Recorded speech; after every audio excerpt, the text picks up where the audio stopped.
Ladies and gentlemen, thank you once again for tuning into episode 2 of the Hit Play podcast. I am Isaac Jimenez. James Harding will join me shortly. This is our second part on Christopher Nolan and going through his career.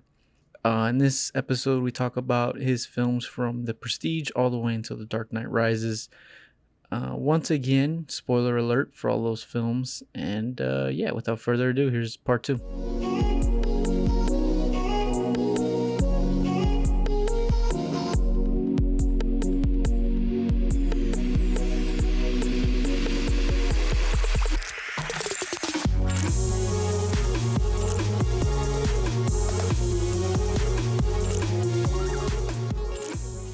So The Prestige came out in 2006, $40 million budget, $109 million box office returns, 76 on Rotten Tomatoes, 6.6 or 66, I'm sorry, on Metacritic, 8.5 on IMDb. That is probably the biggest discrepancy we'll see on Nolan's. Yeah, seriously.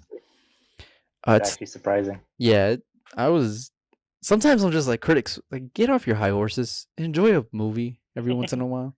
Just because it's not Citizen Kane, shut up. Whatever, that's another discussion for another day. It stars Hugh Jackman, Christian Bale, he comes back, Scarlett Johansson, Michael Caine, there's another popular name that we'll see a lot, and then Rebecca Hall, and David Bowie played Tesla. Did you know that? David freaking Bowie. I did not know that until I rewatched it, and I was like, wait a minute, that guy looks familiar. And then I went and looked at the cast list, and I was like, David Bowie, god damn, son. Does a good job too. That was impressive. Apparently, he didn't want to take it, and then Nolan actually flew out to meet him at his apartment, I think in New York, and talked to him and was like, hey, you need to be in this movie. And then after like 10 minutes, Bowie was like, okay, I'll be in this movie. Oscar nominations for Best Cinematography and Art Direction, didn't win either of those. It was a novel adaptation brought to Nolan by a producer. It took Nolan and his brother 5 years to write the script. And the 3-act structure was structured, the 3-act script, was structured around the 3 elements of the magic tricks: the pledge, the turn, and the prestige. They will hammer you into your head. Yeah, no, that's like the main theme of this movie, right? Yeah.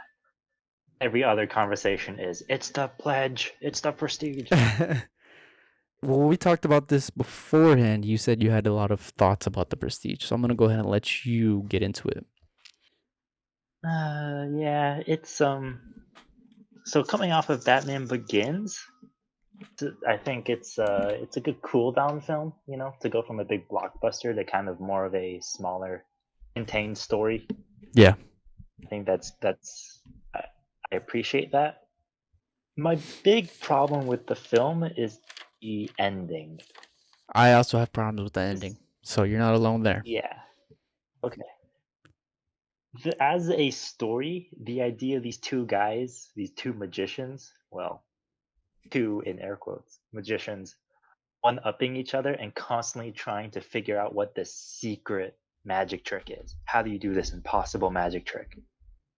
And everything they do to each other just is constantly trying to put each other in terrible situations so that they can get ahead. And then you get to the ending. Yeah. It's unsatisfying. It's unsatisfying. It's extremely unsatisfying. I agree. I would say it's almost insulting. It's very anticlimactic because there's this big reveal of, oh my god, he's actually the twin. There's two of them, and you're actually this guy, and this guy is this guy, and blah blah blah blah. And there's like this whole reveal, and then the ending, it just kind of ends. Now you know why magicians never reveal their magic tricks. They're lame. Yeah, right. That shot where it shows Hugh Jackman's body in the tank. I think Nolan was trying to do something smart with it, and this is also based on a book, so it's not like we can't fault Nolan 100%. But I think there could have been something better. I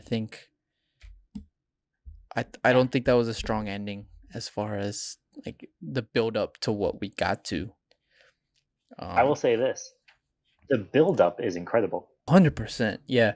There are so many hints and clues in everything in this film, and that's why I think this movie is one of the more rewatchables, of his filmography is Oh because yeah. once you learned the twist, which is Christian Bale is a twin, there's a lot of little stuff that you pick up on throughout, Yeah. and you're like, And there are a lot of oh, parallelisms.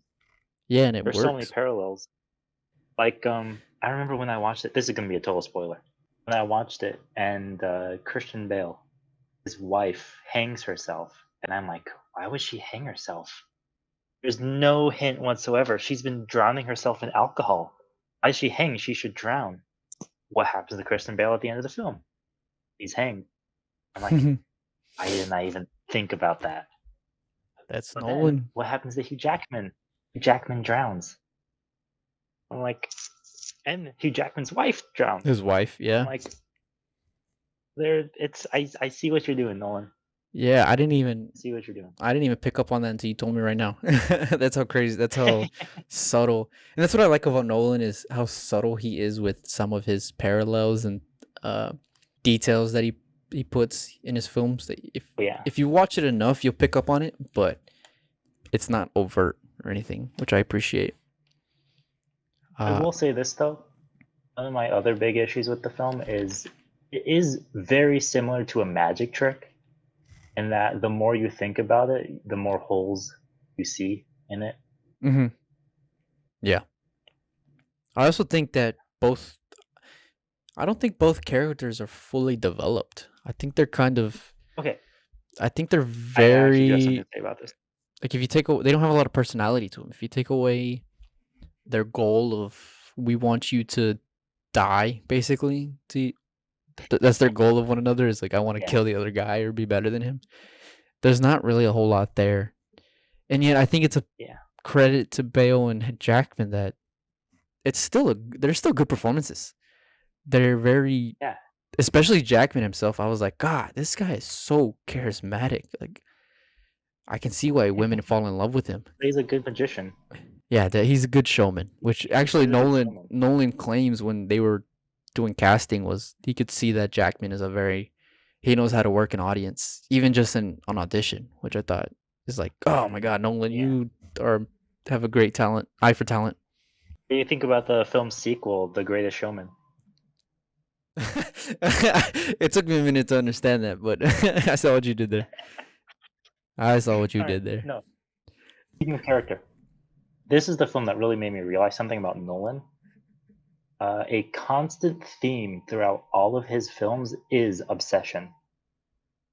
His characters are almost always, his main characters are obsessed with something, goal, some target of some kind. Yeah, And I yeah, think that lends itself both to his characters feeling flat because there's not much development to them outside of that goal. yeah. However, it also lends to his characters getting themselves in a lot of cool situations and doing insane stuff with them. Yeah, that's a good. That's a oh man, I didn't even think. I guess the only thing that I think the only one that could probably I mean Dunkirk is because it's a war movie Yeah. and there's not really a whole lot of character in Dunkirk to begin with. Dunkirk and Following are the only films that I could say that probably there's not an obsessive character. Mm. But even then in Following he is pretty obsessive. Is So he yeah, falls in love with a woman? that's a good take. I didn't even think of that about how his characters are so I guess I it's mean, because his characters are what is that? so different, right? They're so Yeah. like, you don't feel like you're watching the same character in every I movie. mean, this is the guy. This is the guy who filmed an entire film over the course of a year on his own money. Yeah, yeah. He is an obsessive guy himself. I mean, he's Yeah. telling people, "Hey, go risk COVID to go watch my movie." Like he's obsessed about filmmaking. That's who Nolan is, and I can appreciate a guy who cares about his craft as much as he does. It's refreshing, especially in the age of crap that we get on Netflix and Hulu, to be like, okay, this guy actually cares about what he's putting out.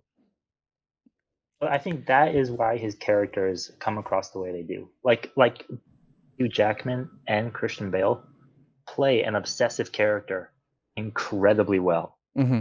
The problem is that the obsession is not very interesting. Yeah, it's a magic trick, so it's a little gimmicky. It's a magician's, sorry. So it is a little gimmicky, and I like as much as I like how they made the magic more grounded. There was Well, still like an I don't know if element I of would say that. fantasy to it that I Fantasy. it felt kind of This off. is that's also what I would say too. Yeah, because Nolan is Like such a guy who's grounded in reality and he doesn't do a whole lot of experimental fantasy stuff. I mean, he does it in Interstellar, but other than that, he's not really like even a lot of what he Interstellar does was is based on based. real physics. Yeah, it's based off realism, right? So for him to kind of take a detour from that and go and do that in the Prestige, it's different, and I don't dislike it, but I don't know if I like it.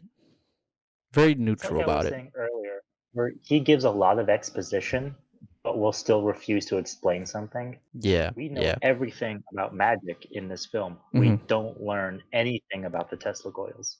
Yeah, he just kind of does things because he wants to do things. I could see that, especially Yeah. for something like this. This is also based on a book, so I don't think we can harp on like what. Him doing something wrong. Yeah, because Yeah. from what I've read, the only he only made two big key changes from Mm. the book to the film, and that was the framing narrative, and then Borden.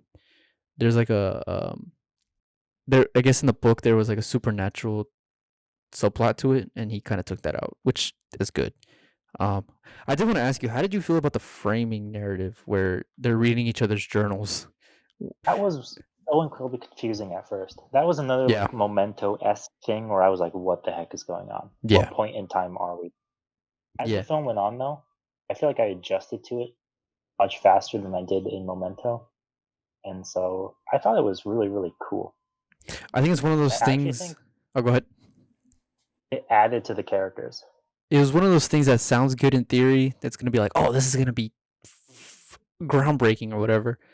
And then we got to the execution, and while it wasn't as good as maybe we had hoped it would be, or Nolan would hope it'd be, it's still I think it works for this film, especially with the three act structure of the what is it, the pledge, the turn, and the prestige. Prestige, How they the wanted to name of the film. structure it over it. Yeah, sorry, uh, not a real fan, fake fan. Um, but yeah, I think it works. I think it works, especially Yeah. once you understand. Okay, these guys are reading from each other's journals. Um, If you yeah, don't understand that though, this film is incredibly confusing. yeah. This is definitely one of those that you need to rewatch if you don't understand the first time Yeah, for what's sure. going on. For sure.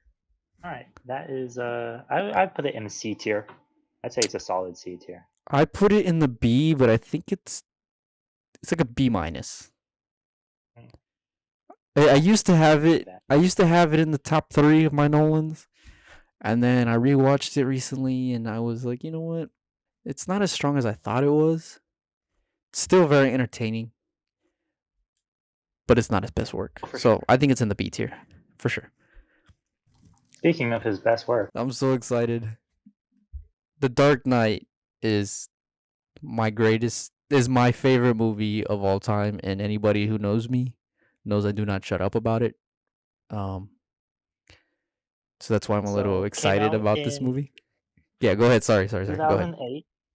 2008, a whopping $185 million budget Yeah, so a and little bit higher than Batman Begins. a measly $1 billion box office. $1 billion, son, with the B. Yeah. That's crazy. I think it was in the top 10 up until all these Marvel movies started coming out of all time. Oh yeah.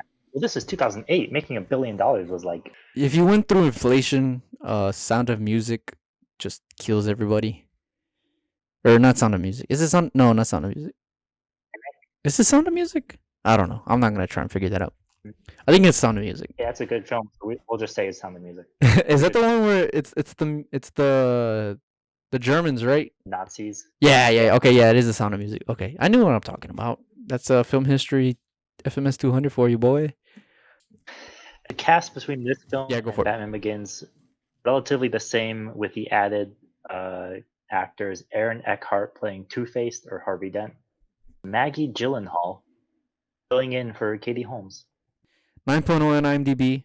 It's the number 4 ranked movie on IMDb, which it only goes off of what users rate it, so it's not like, I guess, a scientific poll, if you want to say. Yeah.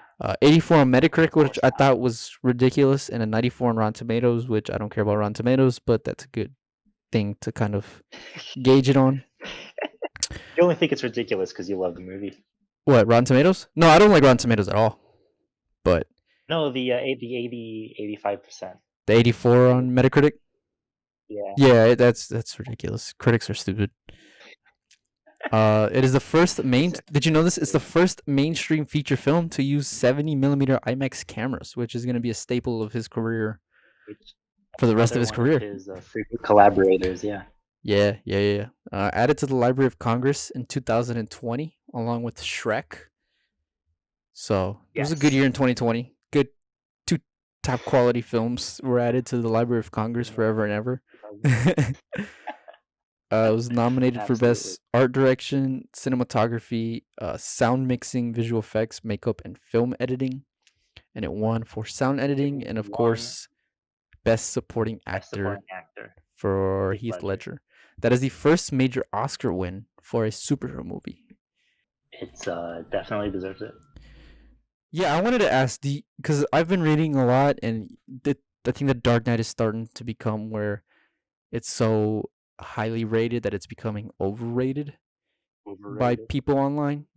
Especially people who don't know anything about movies, do you think Heath Ledger would have won if he didn't die? I don't know.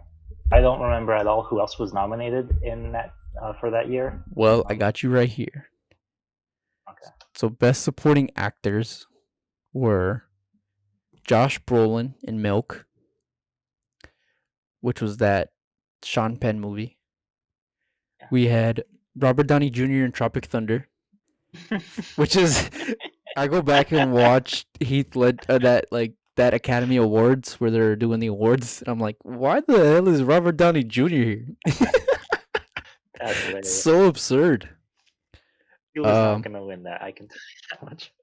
Philip Seymour Hoffman in Doubt, which is that one about I think it's about the Catholic Church or something like that, right? Yeah. Yeah. Michael Shannon in Revolutionary Road, which is the Titanic reunion. And then, of course, Heath Ledger as the Joker. I think he would have won either way. It would be between him and Philip Seymour Hoffman is like a Best Supporting Actor. Yeah. He's like a. You don't watch basketball, but it's like Scottie Pippen. You know, he supports you, but you don't want him to carry your team. Yeah, I can see that. He's an amazing actor. So no. That's not a knock on Philip Seymour Hoffman. That's just talents, and he's very good at it. The thing with the Joker, though, you can't avoid this with this film. You can't avoid the Joker in this movie. But and I say this completely unironically with a straight face, it is iconic. This isn't like a gamer rise up, like gamers are oppressed statement. This is a fact. I don't think this isn't even us just part of the, this isn't even us just being like trying to flaunt our movie knowledge. This is just us stating facts at this point. The Joker is one of the most iconic characters of the 2000s and a film in general. Yeah. Especially Heath Ledger's iteration. You know this because every Joker since then is in comparison to Heath Ledger. Oh yeah. I have problems with a lot of problems with Jared Leto, and I have a lot of problems with Joaquin Phoenix. Jack Nicklaus Joker is, that's that thing. A Heath Ledger Joker, that's that thing. The Jared Leto Joker, that's not Heath Ledger. Joaquin Phoenix, that's not Heath Ledger Joker. Mm-hmm. Yeah. And I mean, the Joaquin Phoenix one, they were going for something totally different, so I can excuse that. But Jared Leto's trash, so we will not excuse that. You haven't seen the Justice League, Zack Snyder's Justice League, bro? He totally redeemed himself. He totally redeemed himself. No, he didn't. I haven't seen that movie either. I haven't seen it either, so I can't. I'm just messing around. He did not redeem anything in Suicide Squad, I can tell you that much. Yeah, no, 100% did not. Yeah, I don't think you're crazy. I think I think Ledger would have won even if he was still alive. It's a Just because very it's intense performance. oh yeah, he gets so, especially he's getting interrogated by, he's getting interrogated by Batman Yeah. when Rachel and Harvey get kidnapped. It's Oh just like, yeah. God, Where is she? Now, that I'll was a say cold this. reading. Go ahead. Joker aside, I think when we said that this film was the real groundbreaking superhero film for the 2000s that set up a lot of what superhero movies would become, this film has no campiness whatsoever. No, this is 100% straight crime drama.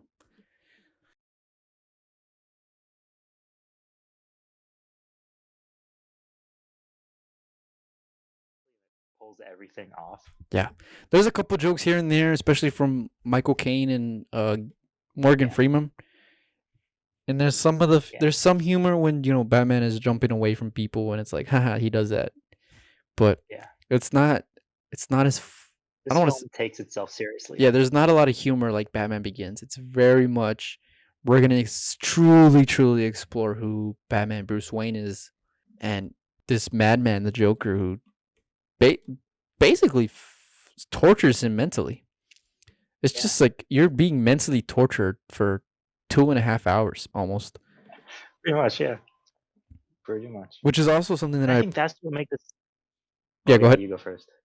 I was gonna say that I think that that's what makes this movie amazing is it's not just Batman being beaten up and beating up people.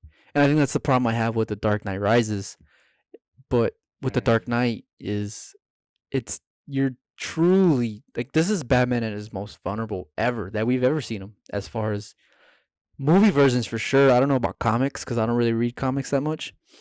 Um, but this is the most vulnerable we've ever seen this character, and to truly explore what makes him tick, into Yeah. what keeps pushing him. It's Yeah.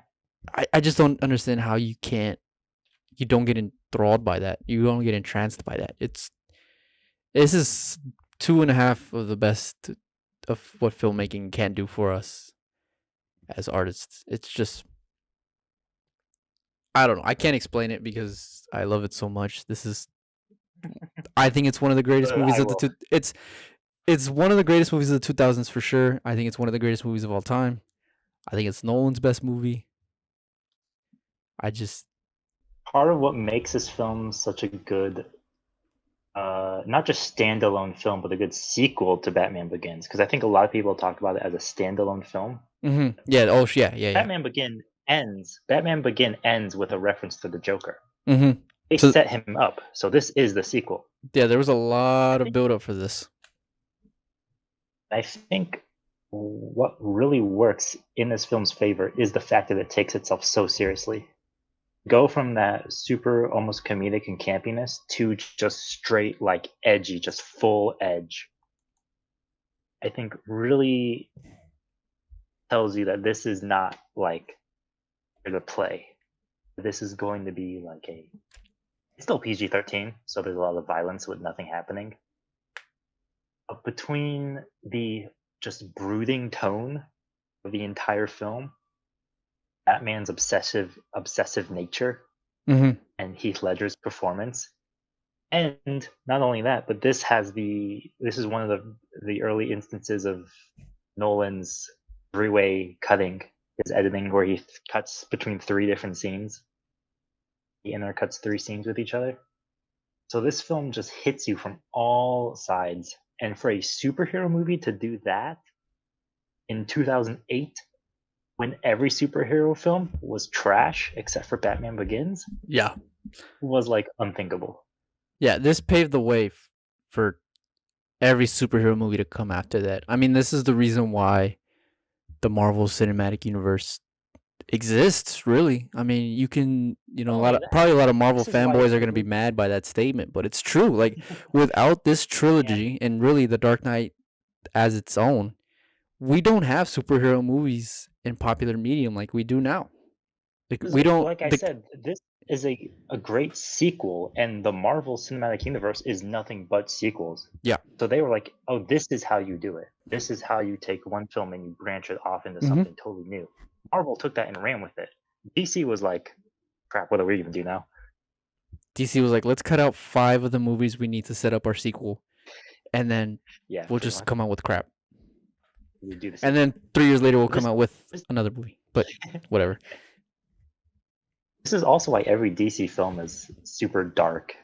And Yeah. brooding. Oh, for better or worse, yeah. Dude, Nolan shaped the Set the way Warner Brothers wants to portray their characters. I mean, you see it in Man of Steel, right? Which is only 5 years later.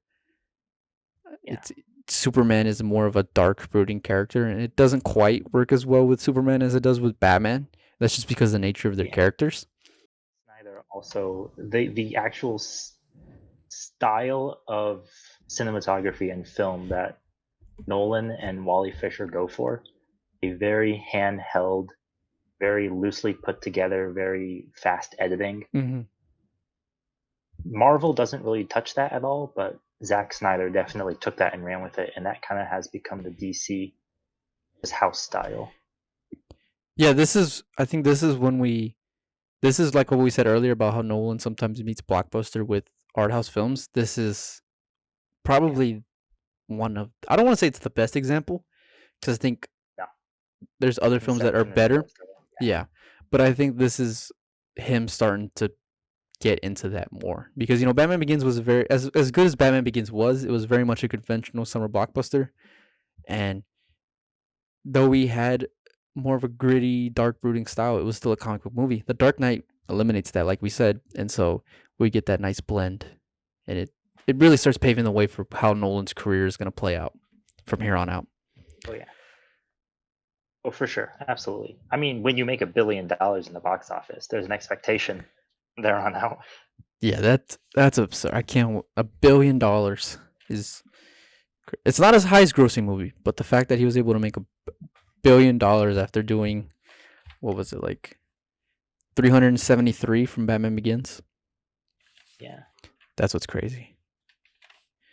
And I'll say this too, where this film also really, really shines is how Nolan himself is really good at symbolism, and I don't mean that in the kind of fancy woohoo kind of way, but there are just so many of those, I'll say it again, those iconic little moments that as symbols for the film, like Joker sticking his head out of the car.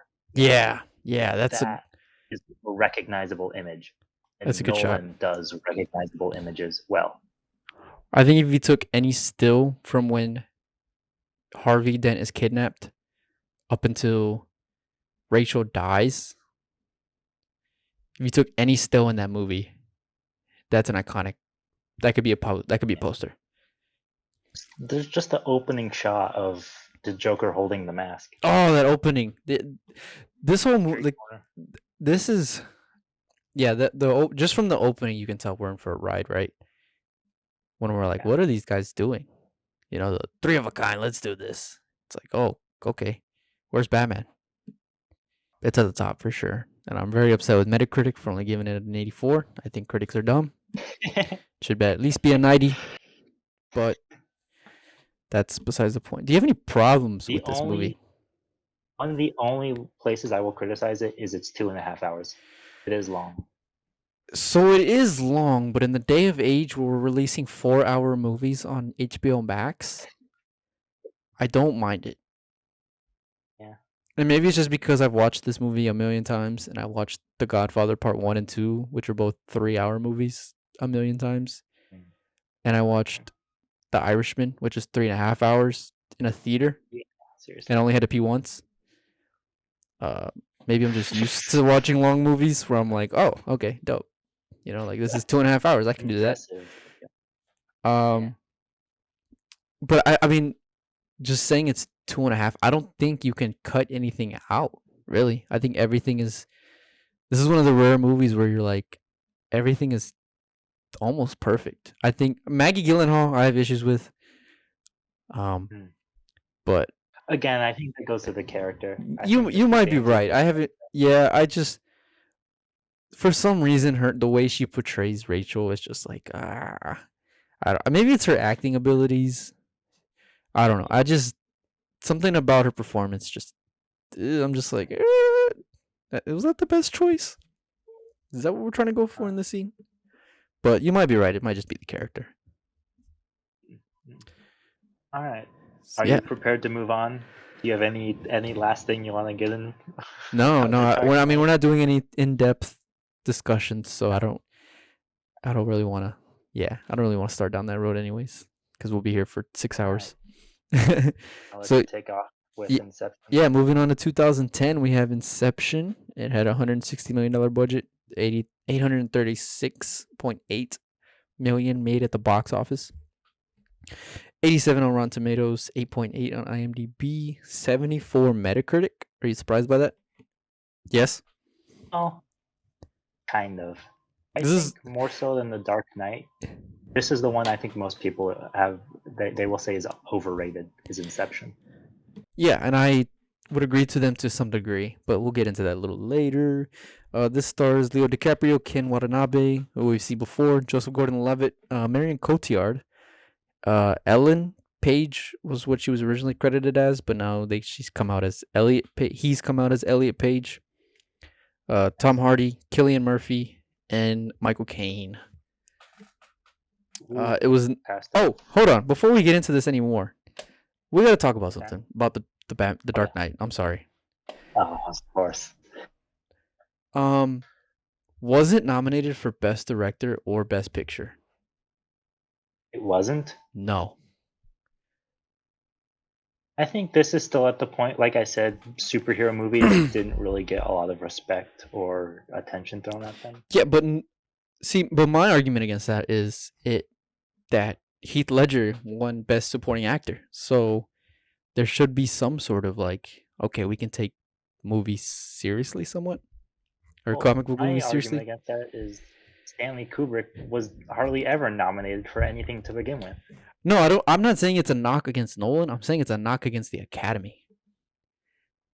Oh, absolutely, yeah. I don't know why he ever like the fact that trusted them to begin with. So here were the nominations for in 2008. There was Slumdog Millionaire, Curious Case of Benjamin Button, Frost Nixon, Milk, and The Reader was Best Picture. I remember that year because Slumdog Millionaire won. Yep, Slumdog Millionaire won. Best directors were Danny Boyle for Millionaire, David Fincher for Benjamin Button, Ron Howard for Frost. Well, it's all the Best Picture directors. I'm not going to go through it. But, I mean, how? How do you not have the Dark... And this is why the Academy decided to up their field from 5 to 10. Yeah. Was partly because of this. Because this was a phenomenon, right? Like, the Batmobile, the Tumblr was everywhere. They had a whole spot for the Oscars was about the Dark Knight. I think Hugh Jackman was on the Batmobile at one point, or on the Batpod. So like this was a big deal, and the fact that it wasn't nominated for Best Picture or Best Director, just I don't know. I think it's the biggest, probably one of the bigger snubs in Oscar history. I'm not gonna say it's the biggest because the Oscars has snubs a lot of people, but it's up there. And I'm not even saying it should have won, but it should have been nominated. It should have been nominated. Yeah, yeah. I can't say it should have won because I haven't seen the other films, so I won't do that.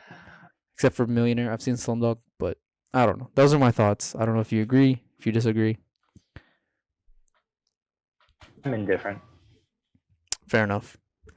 I think it was just like almost all those nominees. I just kind of would shrug my shoulders and say any one of them could win, and I would still be indifferent to it. Fair enough. Considering the year before in 2007, No Country for Old Men won. Yeah. I would not hold any of them. None of those films would hold a candle to that.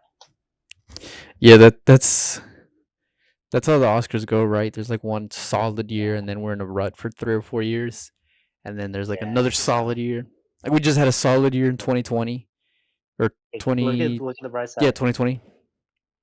Look at it this way. None of those films that were nominated are now in the Library of Congress. Only The Dark Knight. You might have a good point. We'll have to get somebody to fact check this on that. But none of those have been recognized by the American government, so I guess I can go to sleep with that thought in my mind. All right. All right, Inception. getting back into Inception. I'm sorry, I just had to bring that up.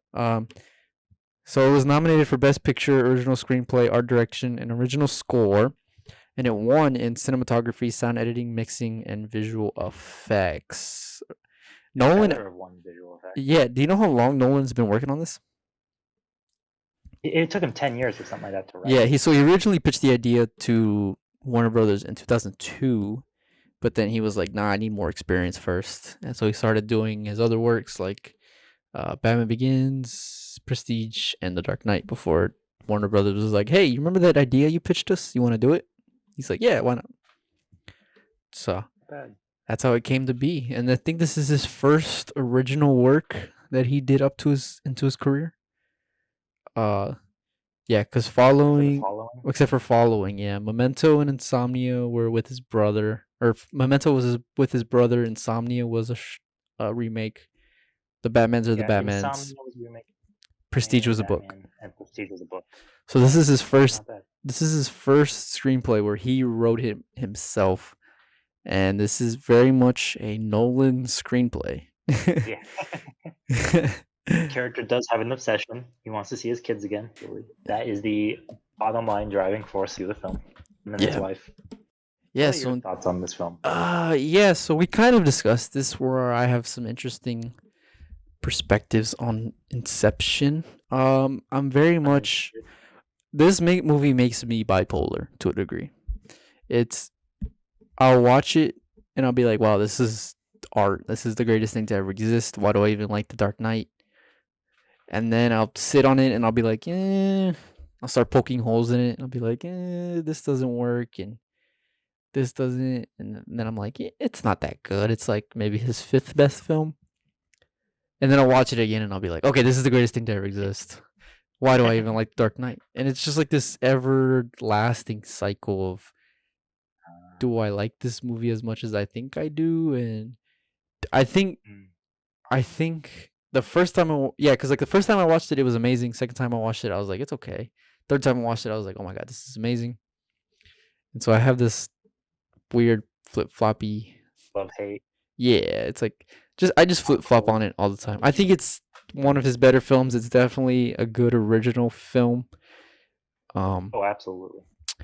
And it really catapulted Nolan into the stratosphere of what he was able to do with blockbusters. Oh yeah, absolutely. And I think I would agree that well, I don't have as hot and cold relationship with this movie as you do. Mm-hmm. But there are things I love and are things I don't love at all. Yeah.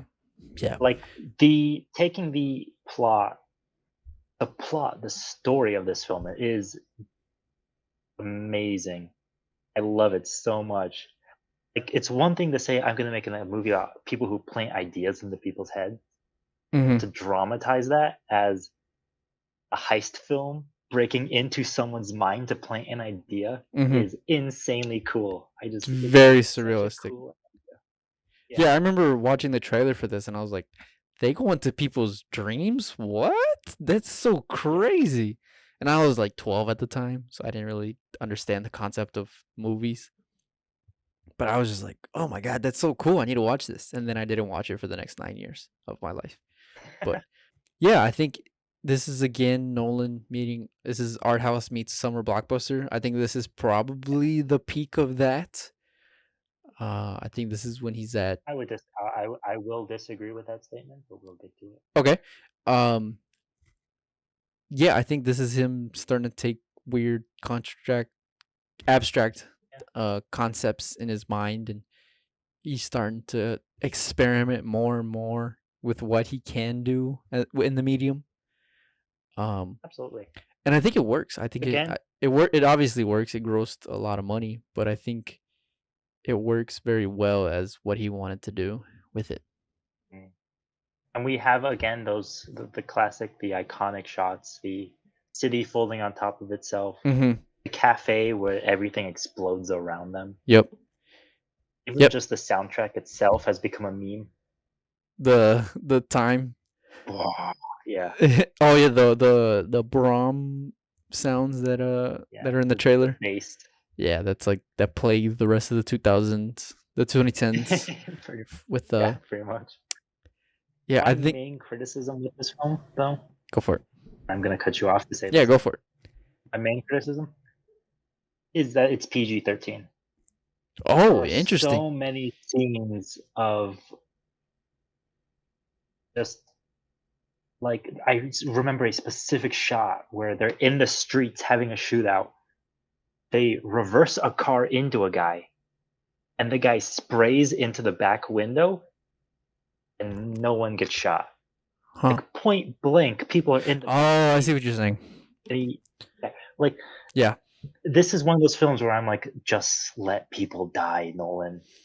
I think this is Just kill Nolan. people. This is Nolan definitely capped by his all-star cast, where it's like, okay, we can't kill any of the all-star cast because that would be bad, Yeah, and they wouldn't like yeah. that. But I'd never considered the R-rated take on that.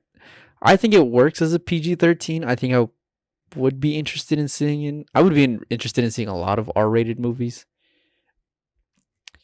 But I think, yeah, I think it could work. The cast. Speaking of star-studded cast, this might be the best ensemble cast ever constructed. Might be. I'm not gonna say it is. It's like For Nolan, top yes. 10 for Nolan. Yes, for all time, top 10. I mean, just Maybe not. the names. DiCaprio, Watanabe, Gordon Levitt, Cotillard, Page, Hardy, Murphy, Berenger, Kane. If you told anybody who knows anything about films, like, hey, Murphy's in this movie, Cillian Murphy, they'd be like, oh shit, Cillian Murphy's in this movie? Yeah. And he's like the seventh Tom Hardy. build guy. Yeah, seriously. And I will say this. You were saying that they couldn't have Brad Pitt in Memento because he would have taken away from it. Mm-hmm. I think Leonardo DiCaprio really does sell this movie. Oh, yeah. A good job. Then that's why Leo's one of the greatest actors of our generation, right? Is because he's able to blend himself into these characters where you're watching Leo, but you don't feel like you're watching Leo. You feel like you're watching Cobb, which is who he's playing. Yeah, he's very much a character actor. And that's why I liked, to get a little bit off topic, that's why I liked Once Upon a Time in Hollywood so much, is because of what he was able to do with that character of Rick Dalton. Yeah. But back to Inception, I think the cast works phenomenally well. I think this is Nolan knowing what he wants from each of his actors. I think absolutely. While the actors work well, the characters, a lot of them do fall flat, especially I think Hardy and Gordon Levitt. It's Leonardo DiCaprio. It's Leonardo DiCaprio and everyone else. Yeah, and I'm not saying, that's not a knock on the movie, like a big knock on the movie. But when you have a big ensemble cast, you'd like to be able to have more in-depth side characters versus other than, just DiCaprio. Yeah, true. Pretty much. What do you think? Here's a criticism I've heard about the film. Cotillard? Yeah, I have heard people say that they hate her in that film. Interesting. She does a terrible job. Are we sure it's not because she's French? There might be some racist towards French people. That was part of their complaint. Accent. That's what I thought it was. Thick French accent. It works in the James Bond films, but not so much in Inception. I think, Cotillard. I think that's how I pronounce her name. I don't know. That's how I'm pronouncing her name. I think she's good in this. I mean, she's not in it for a whole lot, but she's an everlasting theme, and I think she makes her presence known enough. You're not asking her to elevate this movie. You're just asking her to do her role, and I think she does it well. Now, you have casted somebody else in that role, maybe, and probably gotten a little bit better performance. I don't think she knocks it out of the park. I don't think she's the best actor in the film at all. But I think she's good enough. I think she passes. Her and Leo kind of have that chemistry when they're tripping balls with the dream machine.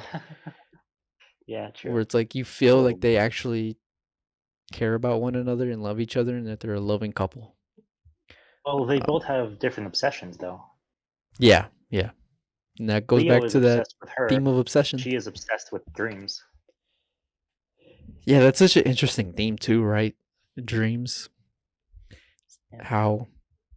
How dreams can be Yeah, no, this film, I would rate it in the A tier. I think the good outweighs the bad. Most of the bad is yep, that for as cool a concept as this yep, film has, it kind of just turns into a shoot 'em up by yep. the end.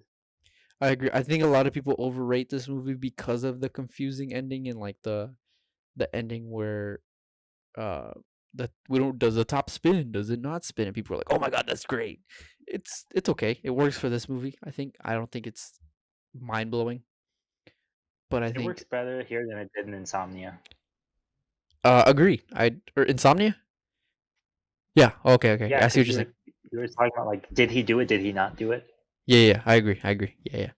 Um but it's also just because the whole point of that is just like Leo doesn't care anymore. You know, Cobb doesn't care anymore. That's why he doesn't watch it tumble. He Yeah, just like goes to his kids. It's because at the end yeah. of the day, he doesn't want to know if he's dreaming or not. He just wants to go back to his kids and live his life. And so I think a lot of people, I think they overrate that ending. Um, I think they think it's supposed to be deeper than it actually is. yes, yes, exactly, exactly. So I would put Inception It's in just the as deep as it. yeah, yeah. I would agree. It's not as deep as people want to say, but it is. But still quality movie. Still one of my favorites. I think I put it in the A tier as well. But I do have a question, and this All right. bothers me every time I watch this movie. How did Cobb get Sato from the what is it called? The like Oh, hell the of dream limbo. worlds? Yeah, limbo. There you go. Sorry. Uh, How did they How get? did he get How set did he get limbo? How did he get out of limbo? up? Oh, Because wasn't it there he? wasn't a No, kick. no, no. Don't you remember how he shows up? He washes ashore Yeah, I know and he that. shows up in the palace. Yeah, You're saying how did they get out? yeah. How did they get out? Because there's nobody there on the other levels to kick him out. The rest of the gang already kicked all the way up. Oh, maybe they did, and they purposely left it out to confuse you. See, but I don't think Nolan would do that. I think Nolan just overlooked Maybe. that step, that fact, or that like that piece of the film. Maybe I'm reading too much into it. Maybe I'm just supposed to be like, yeah, yeah, they kicked them up, whatever. Yeah, yeah. I don't know. That part He slapped always him awake. every time I watch this movie that part bothers me. Um Mm, and I think like The Dark Knight, I think this movie lends itself well to rewatches. I think you can rewatch this movie yeah, so for many sure. times and you can pick up on so many different things For sure. that it kind of one of his better ones. All right. Moving on. Anything else? Any last words on Inception? No, I don't have nothing else. Not bad. It's a pretty good movie. Yep. Moving on to a somewhat not as good movie. Dark Knight Rises. Yeah, this should be an interesting discussion. The So ending to the trilogy. the ending to the trilogy, The Dark Knight Rises, came out in 2012 on a 200 or $300 million budget. Sorry, which is Quite a lot. quite a bit. And it grossed $1.08 billion coming off of The Dark Knight and Inception. Not bad. And also it stars we return Christian Bale, excuse me, Michael Caine, Gary Oldman, Anne Hathaway, Tom Hardy, Marion Cotillard, Joseph Gordon-Levitt are all additions, and then Morgan Freeman as well comes back. This is the last collaboration, I believe, with Wally Fisher. Yeah. But He that's goes on okay. to direct. Yep, he starts becoming a director. What do you think of? So, just right off the bat, I'll ask you: Okay. is this a good sequel to The Dark Knight? No, I don't think it is. And that is not a fault of The Dark Knight Rises itself.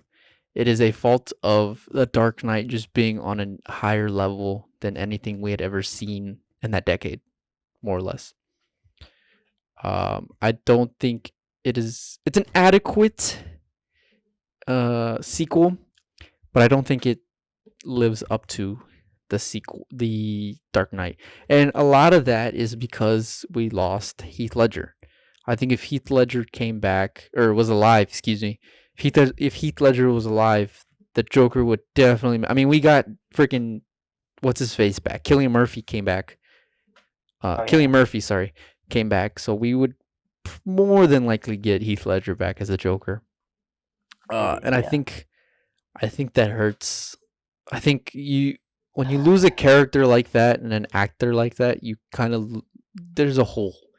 And as much Yeah. as Tom Hardy tries to fill that hole with Bane, which is a pretty decent performance, but he's wearing a mask for all of it, so we're not really getting a whole lot of depth out of that character as far as facial expressions and stuff like that.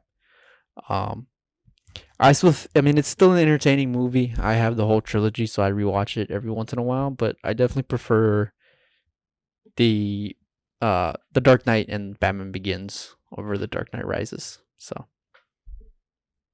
Yeah, I'd say one of the big flaws I see in The Dark Knight Rises, not that it fails to live up to The Dark Knight, this movie is long. yeah, it's a 165 minutes. So that's what 245. It's almost it's just slightly over an hour and a half.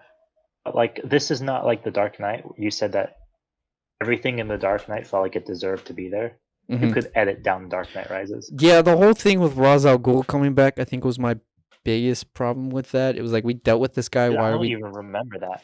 Why are we dealing with him again? I don't even remember that. Where he comes back?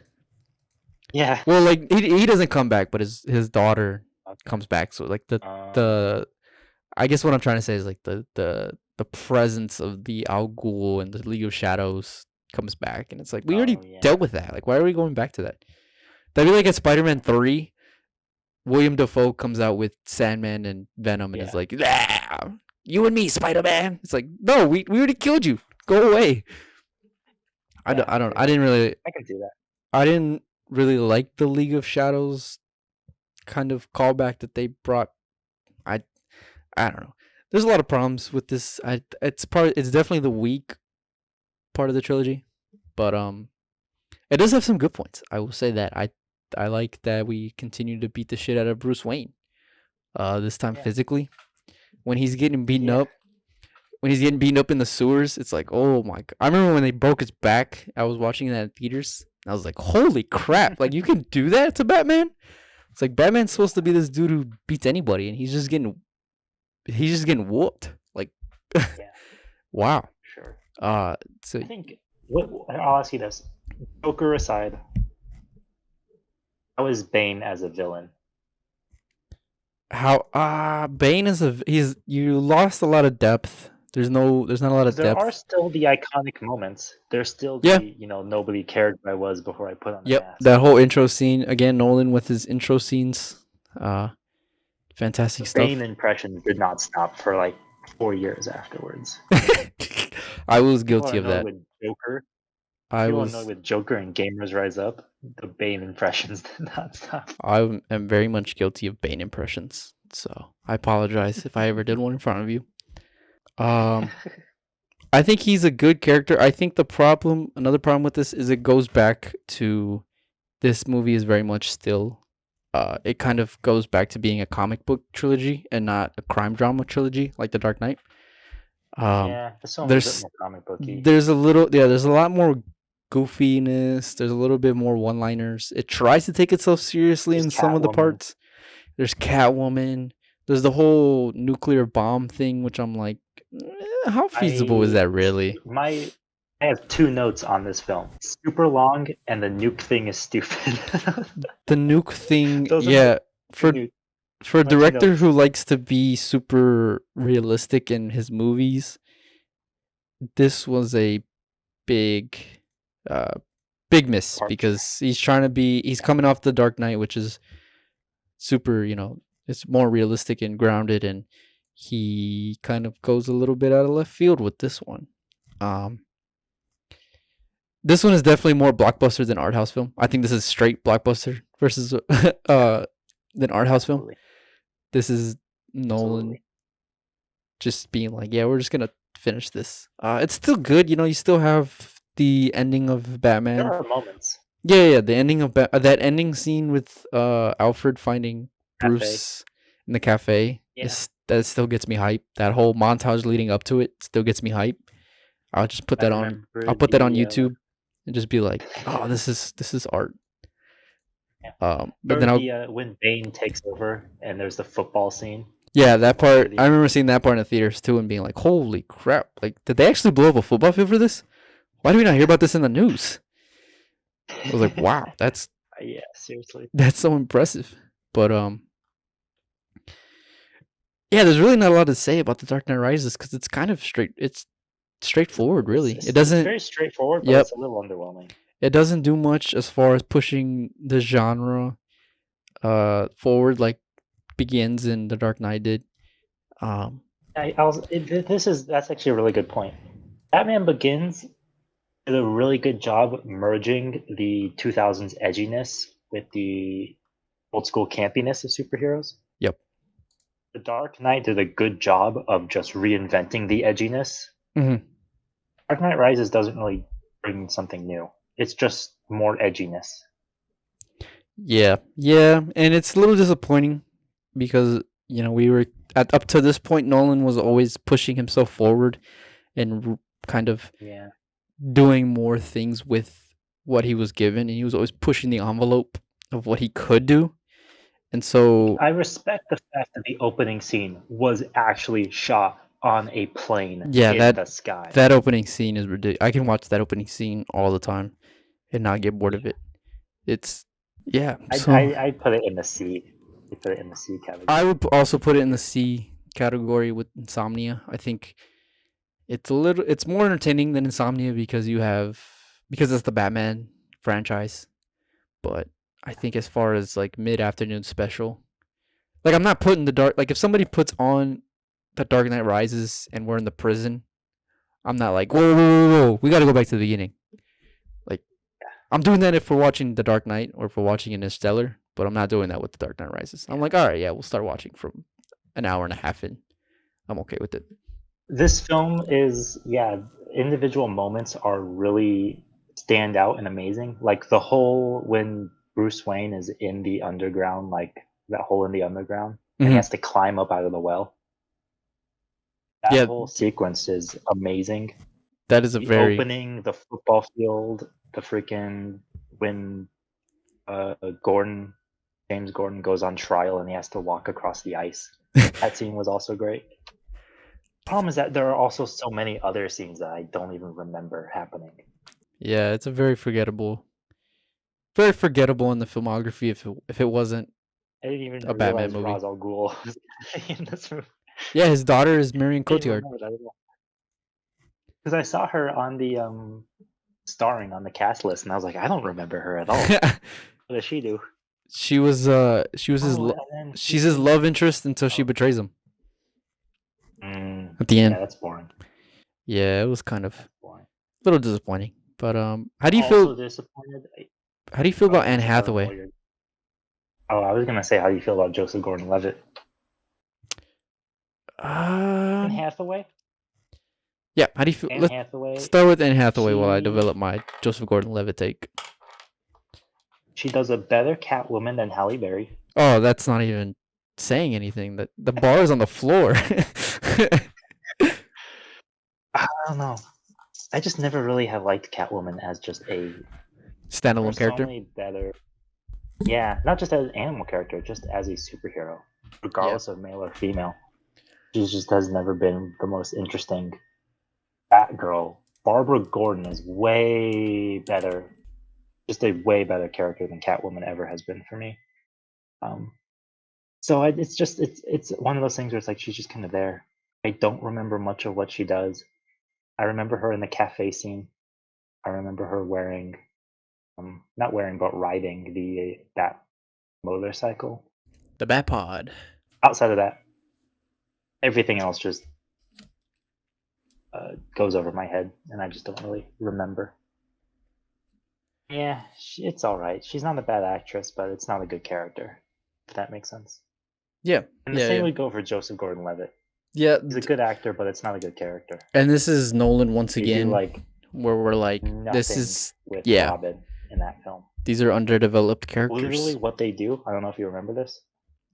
He gets introduced as kind of like a rookie cop, and then 2.5 hours pass, and then at the very end, he saves someone, and then he's like, "I'm Robin," and that's it. No, he introduces himself as Robin, or something like that. He like goes to the will hearing, and they're like, "Oh, we don't have your right name. What's your right name?" He's like, "Robin." They're like, "Oh my god, you should use that." I don't know, minor details. I'm just kind of splitting hairs. Yeah, so Joseph Gordon-Levitt, I think that's one of Nolan's biggest problems one of his problems that I have with him, where it's the underbaked characters. I think Robin Blake, whatever you want to call him, I think that's example one of the most underbaked character that he has developed, because there's so much they could have done with him, because this is Robin, right? This is the guy who's going to carry on Batman's legacy. Literally his sidekick. This is what Batman wanted. This is what Batman wanted from Harvey Dent and couldn't get. And this is what he found in this guy, is someone to carry on his mantle so he can live a regular life. And they could have done so much more than just this rookie cop who asks the wrong questions.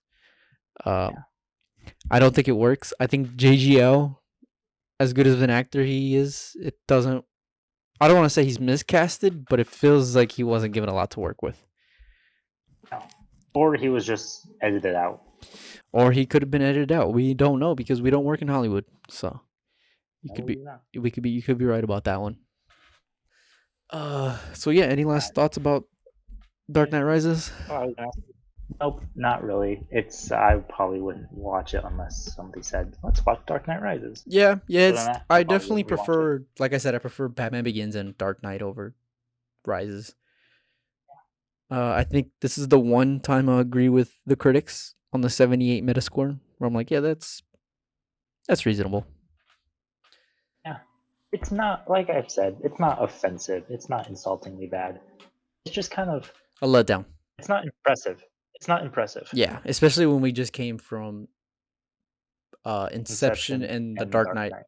Yeah, which is probably one of the best 1-2 movies any directors ever came up with back to back. Absolutely. The thing with Christopher Nolan, and I hate having expectations for directors and films, but I expect to be impressed with his films, and Dark Knight Rises just isn't that impressive, I'd say.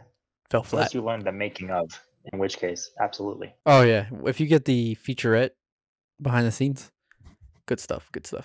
That was part 2 of 3 on our discussion of Christopher Nolan. Once again, huge thanks to Frank Lancaster for the intro and outro music that we use. His Spotify link is down below. Our third and final episode on Christopher Nolan and his career comes out next week, so be sure to subscribe to our YouTube page and follow us on Facebook for updates on when our next episode is going to be releasing. Until then, hope you all have a great week. Thanks.